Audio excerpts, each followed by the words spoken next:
TDP నుంచి మాజీ మంత్రి కేఎస్ జవహర్ గారు ఉన్నారు. నమస్తే అండి, బ్రేక్ఫాస్ట్ న్యూస్కి స్వాగతం.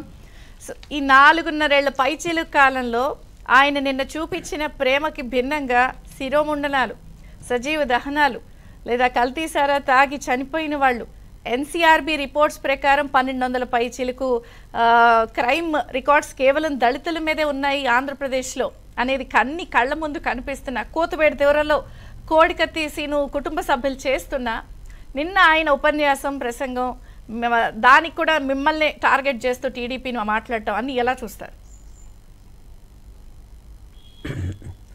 నమస్కారం అమ్మా విజేంద్ర గారు, అదేవిధంగా ప్యానెల్లో ఉన్నటువంటి సీనియర్ అనలిస్ట్కి ప్రత్యేకంగా అభినందనలు. ఎందుకంటే ఆయన చక్కగా విశ్లేషణ అనేది చేయటం జరిగింది. ఈరోజు జగన్మోహన్ రెడ్డి అధికారంలోకి వచ్చిన తర్వాత, ఎందుకంటే చెప్పటం వినటం తప్ప ఏది కూడా చేసినటువంటి దాఖలాలు లేనటువంటి పరిస్థితి.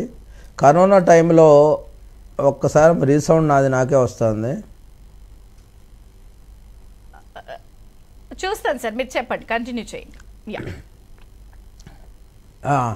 అలాంటి పరిస్థితుల్లో జగన్మోహన్ రెడ్డి గారు గతంలో చంద్రబాబు నాయుడు గారు చేసినటువంటి అంశాలు అనేకం ఉన్నటువంటి సందర్భంలో ప్రధానంగా దళితులకు సంబంధించి మలుపు అనే పథకాన్ని కానీ, అదేవిధంగా ముందడుగు పథకాన్ని కానీ, లిడికాపు కానీ, భూమి కొనుగోలు పథకాలు కానీ తీసుకొచ్చి వాళ్ళ ఆత్మగౌరవానికి ప్రత్యేకలుగా ఉండే విధంగా ఆయన చేసిన తర్వాత లిడికాప్ భూములకు సంబంధించి ప్రత్యేకంగా నెల్లూరులో కానీ, దుర్గిలో కానీ ఆ స్థలాలన్నీ కూడా ఇళ్ల స్థలాలకు ఇచ్చినటువంటి పరిస్థితి జగన్మోహన్ రెడ్డి కాలంలో ఉంది. అంటే ఆర్థిక అభివృద్ధి, సంక్షేమం అనేది వాళ్ళ కుటుంబాల్లో ఏ విధంగా ఉండాలనే దాని మీద చాలా స్పష్టమైనటువంటి వైఖరితో గత ప్రభుత్వం చేసినటువంటి పరిస్థితి ఉంటే, ఈరోజు జగన్మోహన్ రెడ్డి పూర్తిగా కేవలం ఏంటంటే విగ్రహాలు ఏర్పాటు చేసి విగ్రహాల ద్వారా సమాజానికి సందేశం ఇవ్వాలనుకోవడాన్ని చాలా దుర్మార్గంగా చూడాల్సినటువంటి పరిస్థితి ఉంది. ఎందుకంటే సుబ్రహ్మణ్యాన్ని హత్య చేసి డోర్ డెలివరీ చేస్తే అదే ఎమ్మెల్సీ ఆ రాజ్యాంగ పరిధిలో ఎన్నుకోబడినటువంటి ఎమ్మెల్సీని పక్కన పెట్టుకొని ఒక హంతకుడిని పెద్ద ప్రచారంతో తీసుకుని వెళ్ళి పెద్ద బహిరంగ సభ పెట్టి పోలీసులు కాపలా పెట్టి పోలీసుల చేత బొగ్గేలు ఇప్పించినటువంటి పరిస్థితి చూస్తూ ఉంటే రాజ్యాంగ స్ఫూర్తి అనేది ఏ విధంగా రూపం మార్చుకుంది. జగన్మోహన్ రెడ్డి కాలంలో ఏ తప్పు చేసినా కానీ రాజ్యాంగ స్ఫూర్తితో, లేకపోతే ఆ రూపాన్ని మార్చుకున్నటువంటి రాజ్యాంగమో లేదా రూపాన్ని మార్చుకున్న ప్రజాస్వామ్యమో ఏ విధంగా ఉందనేది మనం చూడాల్సినటువంటి అవసరం ఉంది.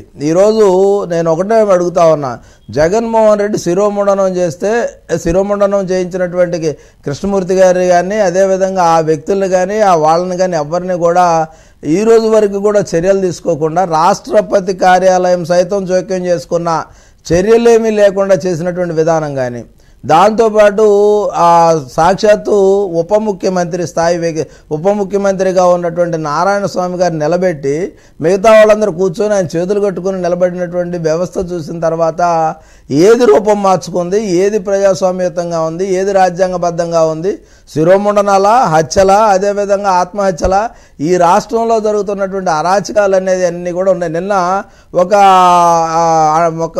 ఏలుముద్ర వ్యక్తం అంటే నిరక్షరాస్యుడు ఒకడు మాట్లాడుతూ, వినేవాడు ఉంటే తాళపూడిలో తాజ్మహల్ ఉందండి, తాళపూడి అంటే మాకు కొవ్వూరు పక్కన ఉన్నటువంటి మండలం, తాళపూడిలో కూడా తాజ్మహల్ కట్టామంటే వినాల్సినటువంటి పరిస్థితి వచ్చింది. జగన్మోహన్ రెడ్డి ఆ విధంగా ప్రజలు నమ్మించడానికి ప్రయత్నం చేస్తూ ఉన్నటువంటి పరిస్థితి మేము చూస్తూ ఉన్నాం. ఈరోజు కామన్ స్కూలింగ్ అనేది లేదు.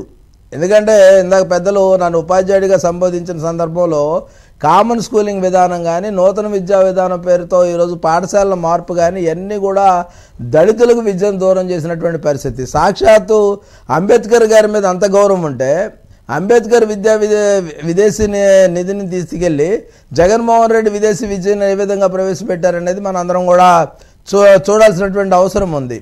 ఈరోజు జగన్మోహన్ రెడ్డి చెప్పేది ఒకటి చేసేది ఒకటి అనే దానికి అనేక దృష్టాంతరాలు ఉన్నాయి. ఉదాహరణకు అమరావతి ఉంది. అమరావతి చుట్టూ 7 దళిత నియోజకవర్గాలు ఉన్నటువంటి పరిస్థితి. ఆ 7 దళిత నియోజకవర్గాలే కాకుండా చుట్టుపక్కల దాదాపుగా 3 జిల్లాలకు సంబంధించినటువంటి దళితులు అమరావతి రాజధానిగా ఉంటాయి. హైదరాబాద్ ఏ విధంగా అభివృద్ధి చెందింది, వాళ్ళ జీవితాలు ఏ విధంగా మారిపోయాయి, ఏ విధంగా వాళ్ళు అక్కడ రావచ్చు అనేది మనం చూసినప్పుడు అమరావతిని 3 ముక్కలు చేసి పూర్తిగా అక్కడ అంబేద్కర్ స్మృతివనాన్ని ఏర్పాటు చేయడానికి స్థలం కేటాయిస్తే విగ్రహాలు తీసుకెళ్ళినటువంటి పరిస్థితి. ఆ విగ్రహాలు కూడా ఎక్కడ ఉన్నాయో కూడా తెలియని పరిస్థితుల్లో కనీసం ఒక పద్ధతి ప్రకారం ఆ రోజు బౌద్ధ భిక్షువులు వచ్చి అంబేద్కర్ గారికి ఇష్టమైనటువంటి మత ఆచారం ప్రకారం ఆ రోజు ఆయన చేస్తే దాన్ని నిర్లక్ష్యం చేసి కనీసం అది ఏం చేస్తున్నామో చెప్పకుండా తీసుకొచ్చి విజయవాడలో చేసాం, మేమందరం కూడా కనపడేటట్టు చేసామంటే ఒక విహార స్థలంగా తయారు చేసి దాన్ని అక్కడ ట్రాఫిక్లో పెట్టి ఈరోజు ఎన్ని ఇబ్బందులు కలిగజేస్తా ఉన్నాడు. ఈ సందర్భంగా ఆయన ఒకటి అభినందించాలి. ఖచ్చితంగా అంబేద్కర్ గారు ఆయన ఇంటి వైపే చూపిస్తున్నాడు. అయ్యా నీ దగ్గరే లేదు, నీ దగ్గరే రూపం మార్చుకుందని ఖచ్చితంగా తాడేపల్లి ప్యాలెస్ ఇంటి వైపే అంబేద్కర్ వేలు చూపెడతా ఉంది, తప్పులన్నీ కూడా ఎంచుతా ఉంది. ఆ తప్పులు తెలుసుకొని జగన్మోహన్ రెడ్డి ముందుకు వెళ్ళాలి తప్ప ఈరోజు విద్యా అవకాశాల్లోనూ ఉపాధి అవకాశాల్లోనూ సంక్షేమ రంగంలోనూ అన్ని రంగాల్లో కూడా జగన్మోహన్ రెడ్డి ప్రభుత్వం వైఫల్యం చెందిన విషయాన్ని మనందరం కూడా అర్థం చేసుకోవాలి. దాంతో పాటుగా ఒకటే అడుగుతా ఉన్నా, నిన్న కూడా ఆయన స్పీచ్ లో మీ మీదకి నెట్టే ప్రయత్నం చేశారు, మీరు గమనించారో లేదు, దళితులకు సెంటు భూమి ఇచ్చారా అని చెప్పి ఇండైరెక్ట్ గా వాళ్ళని రెచ్చగొడుతూ ఆ పాయింట్ రైజ్ చేస్తున్నారు. టీడీపీ ప్రభుత్వం ఇచ్చిందా, నేను ఇచ్చా, ట్యాబ్లు ఇస్తున్నాను, మీరు ఇస్తుంటే వాళ్ళు గొడవ పెడుతున్నారని చెప్పి మళ్ళీ ఆయన చెప్పిన దాన్ని మీ మీద కుసిగొలిపి చెప్పే విధంగా స్పీచ్ చెప్పారు ఆయన నిన్న అక్కడ. దాన్ని ఏం చెప్తారు అసలు మీరు? ఈ సందర్భంగా నేను ఒకటే అడుగుతా ఉన్నా, భూమి కొనుగోలు పథకం ఎక్కడికి పోయింది, ముందడుగు పథకం ఎక్కడికి పోయింది, మలుపు పథకం ఏమైపోయింది, లిడిక్యాప్ కార్పొరేషన్ ఏమైపోయింది, ఈ గదా సంక్షేమానికి సంబంధించినటువంటి అంశాలు, వీటిలో నువ్వేమిస్తున్నావు? భూమి కొనుగోలు పథకం ఎవరికైనా కొనిపెట్టావా? అదేవిధంగా బ్యాక్లాగ్ పోస్టులు ఏమైనా తీసావా? ఈరోజు ఉపాధి అవకాశాలు కానీ ఉద్యోగ అవకాశాలు కానీ ఏమీ లేకుండా అది చేశాను ఇది చేశానని ఎక్కడ తీశాడు, ఎవరికి ఇచ్చాడు, ఒక పేరు చెప్పమానండి. ఈరోజు ఈ పలానా దళితుడికి నేను బ్యాక్లాగ్ పోస్ట్ ఇచ్చానని ఒకటి చూపించమానండి.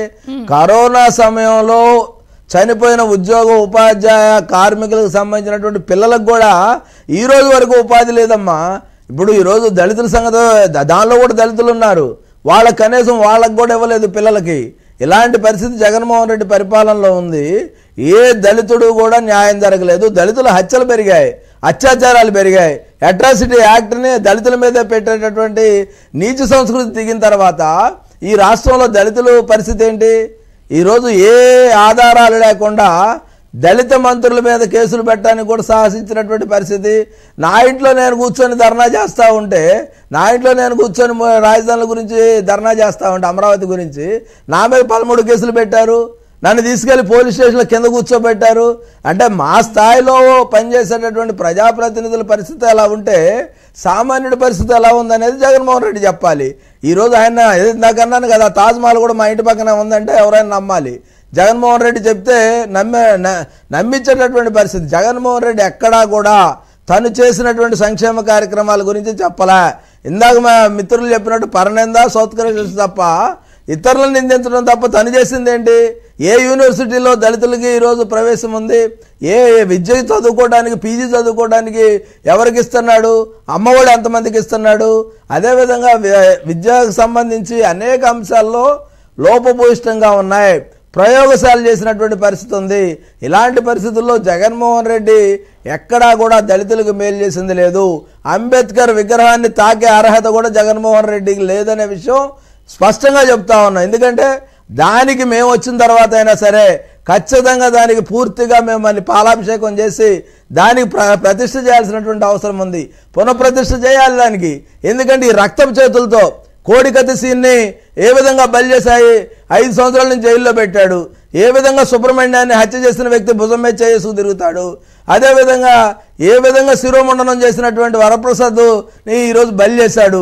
వీటన్నిటికీ ఏంటంటే ఖచ్చితంగా అక్కడ అంబేద్కర్ గారి విగ్రహాన్ని తాకే అర్హత ఈ జగన్మోహన్ రెడ్డికి లేదు. అసలు సాంఘిక సంక్షేమ శాఖ మంత్రి ఎక్కడున్నాడు? ఈ అంబేద్కర్ది అంత పెద్ద ఎత్తున జరుగుతూ ఉంది. ఎక్కడెక్కడి నుంచో బస్సుల నుంచి ప్రజలను తీసుకొచ్చారు. దాని ఎవరూ కాదను. ఈరోజు అసంపూర్తిగా ఎందుకు చేయాల్సి వచ్చింది? ఇంత హడావుడిగా ఏం చేశారని అక్కడ అసంపూర్తిగా పనులున్నాయి.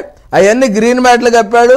ఏదైతే విశాఖపట్నంలో కొండకి కప్పి మసిపూసి మారేడుగా చేయాలనుకున్నటువంటి విధానమే ఇక్కడ కూడా చేశాడు తప్ప ఎక్కడా కూడా జగన్మోహన్ రెడ్డి సంపూర్తిగా ఎక్కడా చేయలే. దళితులను మోసం చేసినటువంటి వ్యక్తి, దళితులను హత్య చేసిన వ్యక్తి, అదేవిధంగా దళితుల్ని చంపినటువంటి వ్యక్తులు ఆఖరికి మూత్ర విసర్జన చేసి దళితుల మీద చేస్తేనే ఆ రెడ్డి గారులో లేకపోతే రాజు గారులో లేకపోతే ఇంకొకళ్ళు చేసినటువంటి పరిస్థితుల్లో జగన్మోహన్ రెడ్డి వాళ్ళ భుజాల మీద చేసుకొని తిరుగుతున్నాడు తప్ప అవి రక్తపు చేతులమ్మ. ఆ చేతులతో అంబేద్కర్ వారి విగ్రహాన్ని ఆవిష్కరించడానికి అర్హత లేదు. కాదు జవహర్ గారు, ఇన్ని ముందు చెప్తున్నా మేము ఖచ్చితంగా ఆయన ఒక సంప్రోక్షణ విషయాన్ని చేయాల్సినటువంటి